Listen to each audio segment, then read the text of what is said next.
Hello बच्चों। तो ID Sharma का 5.1 एक्सरसाइज कंप्लीट हो चुका था और अब हम 5.2 पे आएंगे। लेकिन 5.2 से पहले कुछ थ्योरीज आपको जाननी है, क्योंकि 5.2 में क्वाड्रेंट के हिसाब से एंगल्स की वैल्यूज दी गई है। और फिर उसके बाद जो चैप्टर आएगा उसमें हमको बड़े बड़े एंगल्स की वैल्यू निकालनी पड़ेगी। तो इसमें जो थ्योरी पार्ट होता है, जो चीज़ कॉन्सेप्ट में यूज़ होती है और किस तरीके से हम वैल्यू निकालते हैं, ये पहले मैं आपको एक्सप्लेन करूंगा।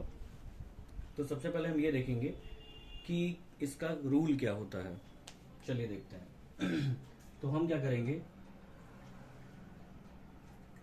सबसे पहले एक क्वाड्रेंट बना लेते हैं। ये 0 डिग्री होता है, ये π/2 होता है, ये पाई होता है, ये 3π/2 मतलब 270। और जब एक रोटेशन हो जाएगा तो ये 2π हो जाएगा। पहले तो इसको समझ लीजिए। मान लीजिए कि आपके पास कोई एंगल है, कोई रे है जो कि इसके साथ यहाँ पे अभी ऐसे लगा हुआ है। तो अभी इस रे और इस एक्सिस के साथ में 0 डिग्री है। जब ये आगे बढ़ेगा तो एक्यूट एंगल बढ़ाता हुआ 90 तक जाएगा, मतलब π/2।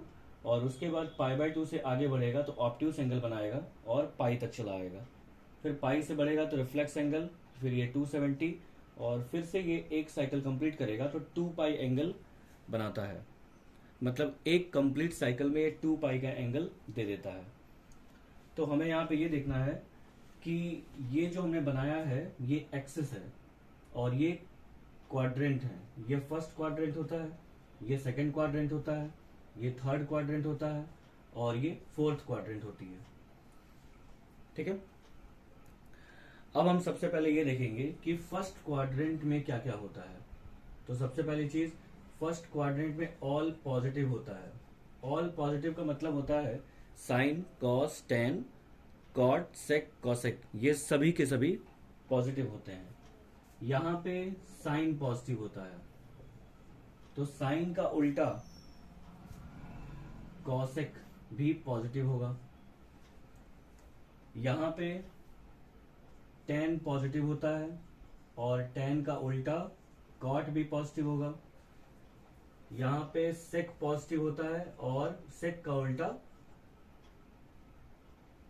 सॉरी, यहां पे कॉस पॉजिटिव होता है और कॉस का उल्टा सेक पॉजिटिव होता है। उल्टा हो गया था, कॉस का उल्टा सेक होता है, इसलिए वो भी पॉजिटिव होता है। अब हम यहाँ पे देख रहे हैं कि ये ए लिखा है तो इसका फर्स्ट लेटर ले लेंगे। यहाँ पे साइन पॉजिटिव है तो एस ले लेंगे। यहाँ पे टेन पॉजिटिव होता है तो उसका टी ले लेंगे। और यहाँ पे कॉस पॉजिटिव होता है तो उसका सी ले लेंगे। तो ASTC ये रूल होता है, ASTC रूल। ASTC का मतलब है फर्स्ट क्वाड्रेंट में, मतलब 0 से 90 डिग्री के बीच में सभी के सभी एंगल्स, मतलब ट्रिग्नोमेट्रिक रेशियोज पॉजिटिव लिए जाएंगे। जब 90 से 180 के बीच में आएंगे तो साइन और कॉसेक पॉजिटिव होगा, बाकी सब नेगेटिव होगा। 180 से 270 के बीच में आएंगे तो टेन और कॉट पॉजिटिव होगा, बाकी सब नेगेटिव होंगे। 270 से 2π मतलब 360 के बीच में आएंगे तो कॉस और सेक पॉजिटिव होगा, बाकी सब नेगेटिव हो जाएंगे। तो हम यहाँ पे ये क्यों पढ़ रहे हैं, पहले ये देखते हैं। क्लास 10th में आप लोग को 0 से 90 के बीच की वैल्यू बताई गई थी, लेकिन एक्चुअल में जो एंगल्स होते हैं वो रोटेट करते रहते हैं, तो एंगल्स की वैल्यू बदलती रहती है। साइन, कॉस, टेन ये सब एक ग्राफ है और इनकी वैल्यूज अलग अलग एंगल पे अलग अलग होती है। तो जो वैल्यू फर्स्ट क्वाड्रेंट में मिलती है वही वैल्यू सेकंड में भी मिलेगी, वही वैल्यू यहां भी मिलेगी, वही वैल्यू यहां भी मिलेगी, लेकिन उनका एंगल का वैल्यू अलग अलग होगा। ठीक है। तो अलग अलग एंगल पे डिफरेंट डिफरेंट वैल्यूज हमको मिलती है। तो हमें यह देखना है कि एंगल्स को अगर बदलेंगे तो वैल्यूज कैसे निकाली जाएगी, यही हम यहाँ पे सीख रहे हैं। तो एंगल्स की वैल्यू अगर बदल जाएगी या फिर क्वाड्रेंट को अगर चेंज कर दिया जाएगा तो वैल्यूज कैसे निकलेगी। तो पहले तो आपको ये याद रखना है कि किस क्वाड्रेंट में कौन सा ट्रिग्नोमेट्रिक रेशियोज पॉजिटिव होते हैं और कौन से ट्रिग्नोमेट्रिक रेशियोज नेगेटिव होते हैं। तो इससे आपको पता चल जाएगा। अब मान लीजिए कि कोई एंगल फर्स्ट क्वाड्रेंट में आ गया, तो उसको दो तरीके से हम लिख सकते हैं। कोई एंगल अगर इस क्वाड्रेंट में आएगा तो या तो वो 90 माइनस थीटा होगा, या तो 2 पाई प्लस थीटा होगा।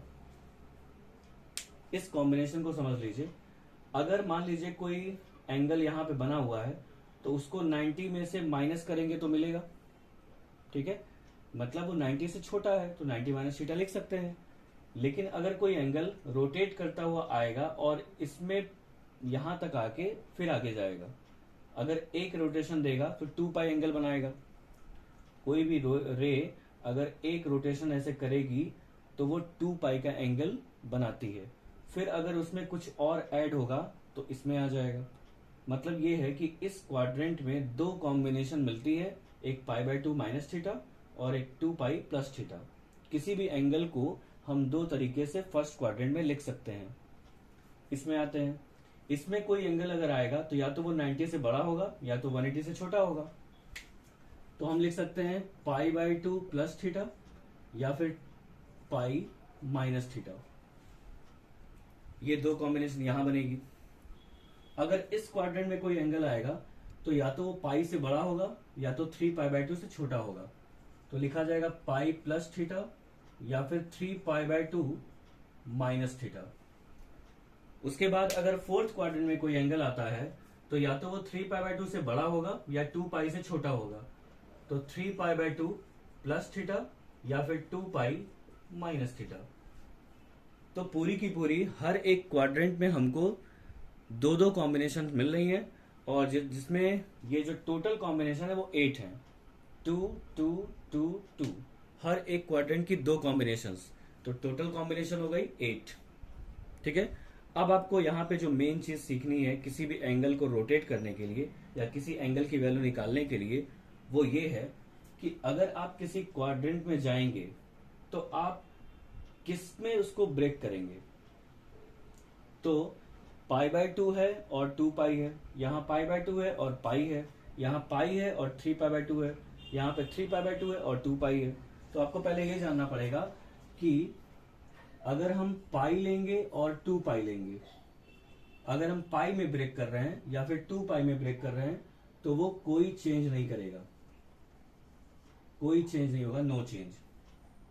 ठीक है, और अगर हमारा जो पाई बाय 2 है और 3 पाई बाय 2 है, इसमें हमने ब्रेक कर दिया तो ये चेंज करता है, चेंजेस। ठीक है, अगर हम पाई और 2 पाई लेंगे तो इसमें कोई चेंज नहीं होगा। अगर हम पाई बाय 2 और 3 पाई बाय 2 लेंगे तो वो चेंज करेगा। अब अगर चेंज होगा तो कैसे होगा ये देखते हैं। तो लिखेंगे चेंजिंग। चेंजिंग क्या होती है, साइन थीटा जो होता है वो कॉस थीटा में ब्रेक होता है, मतलब चेंज होता है, या फिर अगर कॉस है तो वो साइन में चेंज हो जाएगा। टेन थीटा जो है वो कॉट में चेंज हो जाएगा और अगर कॉट है तो वो टेन में चेंज हो जाएगा।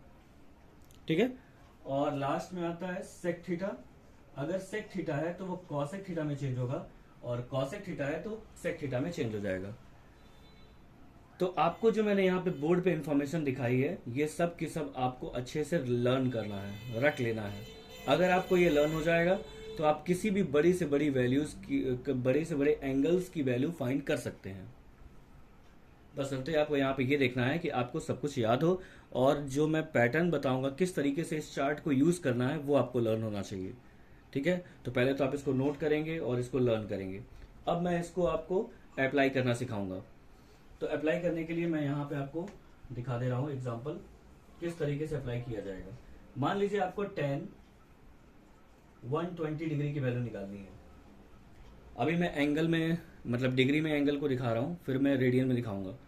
tan 120 का मतलब क्या है, इसको अगर हम ब्रेक करेंगे तो हम इसको दो तरीके से ब्रेक कर सकते हैं। या तो हम इसको लिखेंगे tan 90 प्लस 30 या तो लिखेंगे tan 180 माइनस 60। किसी भी बड़े एंगल को दो तरीके से ब्रेक किया जा सकता है, इसीलिए यहाँ पे देखिए हर एक क्वाड्रेंट में दो कॉम्बिनेशन बनी हुई है। ठीक है, हर एक क्वाड्रेंट में कितनी कॉम्बिनेशन है, दो कॉम्बिनेशन यहाँ पे देखिए। तो अगर हमको दो एंगल, कोई भी एंगल दिया है तो हमने उसको दो तरीके से ब्रेक कर दिया। किसी एक को सॉल्व करेंगे, अगर दोनों को सॉल्व करेंगे तो सेम वैल्यू आएगी। आप किसी भी पैटर्न से सॉल्व कर सकते हैं, वैल्यू तो सेम आएगी। तो हमें क्या करना है, किसी एक को पकड़ना है। वैसे मैं आपको दोनों करके दिखाऊंगा। तो अगर हम tan 90 प्लस थीटा ले लेते हैं तो देखिए 120 को हमने ब्रेक किया तो बना 90 प्लस 30। तो 90 प्लस 30 का मतलब है 90 में से कुछ जोड़ा गया, तो वो किस में जाएगा, सेकेंड क्वाड्रेंट में, मतलब π/2 प्लस थीटा वाला पैटर्न है। और 90 वाला देखिए यहाँ पे चेंज करता है, 90 वाला चेंज करता है, और चेंज किस में होगा, tan जो है वो कॉट में चेंज होगा, ठीक है। उसके बाद सेकेंड क्वाड्रेंट में जो साइन होता है वो पॉजिटिव होता है, लेकिन बाकी सब निगेटिव होते हैं।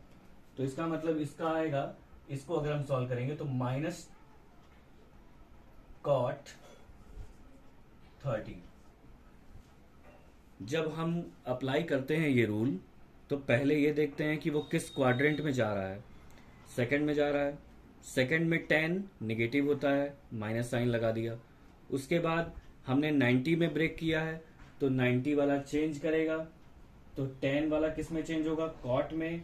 तो हमने देख लिया कि माइनस कॉट 30 आएगा। जब हम रोटेट कर देते हैं, चेंज कर देते हैं, तो ये 90 गायब हो जाता है, बचेगा क्या, मेन वैल्यू। तो हम हमेशा ऐसे ही ब्रेक करते हैं कि मेन वैल्यू जो है वो ऐसी मिले जिसकी वैल्यू हमें पता होती है, जैसे 30, 60, 45 ये सब वैल्यू हमें पता रहती है, इसीलिए हम उसी में ब्रेक करते हैं। तो कॉट 30 कितना होता है, √3, तो ये आएगा माइनस √3, ये इसकी वैल्यू आ जाएगी। उसके बाद tan 180 माइनस 60 लिखा है, उसको भी सॉल्व करके देख लेते हैं। tan 180 माइनस 60 सेकेंड क्वाड्रेंट में जाएगा, तो सबसे पहले तो माइनस लगेगा। फिर 180 का मतलब क्या होता है, पाई, तो पाई जो है वो चेंज नहीं करता है, तो tan है तो tan ही रहेगा वो, और 60 आ जाएगा। और हम जानते हैं tan 60 √3 होता है, तो ये हो जाएगा माइनस √3, वैल्यू सेम आ गई। तो आप किसी भी एक कॉम्बिनेशन से उसको सॉल्व कर सकते हैं इस चार्ट की मदद से। अगर आपको ये पूरा का पूरा चार्ट लर्न हो गया तो बहुत ही आसानी से, बहुत अच्छे तरीके से आप इसको वैल्यू को फाइंड कर सकते हैं, ठीक है। अब ये जो ASTC है, ये जो है बच्चों को कंफ्यूज कर देता है, कभी कभी लर्न नहीं हो पाता है ASTC। तो इसको लर्न करने का एक पैटर्न है। ASTC को लर्न करने के लिए हम यहाँ पे एक स्लोगन यूज करते हैं, और उस स्लोगन का नाम है after school to college. After का A, स्कूल का S, टू का T और कॉलेज का C, ASTC, ठीक है। तो ये जो मैंने बोर्ड पे लिख दिया है, ये आपको पूरा अच्छे से लर्न कर लेना है। अगर आपको ये पूरा अच्छे से लर्न हो गया तब आप क्वेश्चंस को सॉल्व कर सकते हैं, ठीक है। तो नेक्स्ट क्लास में हम इसमें एक्सरसाइज को सॉल्व करवा के दिखाएंगे, ठीक है। Okay, thank you.